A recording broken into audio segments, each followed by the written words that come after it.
আমার নানি একটা কথা বলছিল যে নদীর সাথে নদীর দেখা হয় কিন্তু বোনের সাথে বোনের দেখা হয় না। শুধু বোন না, পরিবারের কারোর সাথেই কিন্তু দেখা হয় না। আপনারা বলতে পারেন হয়তো যে আমি দূরে আছি, দূরে থাকার জন্য না, যারা কাছে আছে তারাও কিন্তু সংসারের চাপে কখনো যাইতে পারে না। সো আজকে এই শবে বরাতে রাত্রে আমি সবাইকে মিস করতেছি, কারণ এই রাতটাতে আমরা কত আনন্দ করতাম। আমরা সবাই মিলে একসাথে নামাজ পড়তাম, একজন হাসাহাসি করতাম। যারা নামাজ পারতো না তারা একজনের দিকে আরেকজন তাকায় দেখতাম কে কীভাবে কোন জায়গায় হাত দিল, কে রুকু সেজদা দিল। বিশেষ করে সবচেয়ে বেশি আমি মিস করি বন্যাকে। ওই আমাদের মধ্যে একটু ছোট ছিল, ওই সবসময় আমার পাশে দাঁড়াতো নামাজ পড়তে। আর যখন নামাজ পড়তাম তখন ওই হাত দিয়ে দেখতাম আমার হাতটা কোন জায়গায় রাখছি, কখন কীভাবে কী করি। খুবই মজা করতাম। ওই দিনগুলো মনে হলে কিন্তু খুবই খারাপ লাগে। আরেকজন মানুষ আছে যাকে আমি খুব মিস করি, আমার দাদি।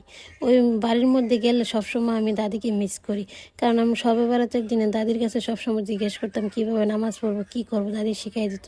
আর লোকটা ছিল খুবই মজার মানুষ। সে হয়তো আজকে দুনিয়াতে নেই, তার জন্য মন ভরে দোয়া করি আল্লাহ যেন এই শবে বরাতের উসিলায় তাকে মাফ করে দেয়।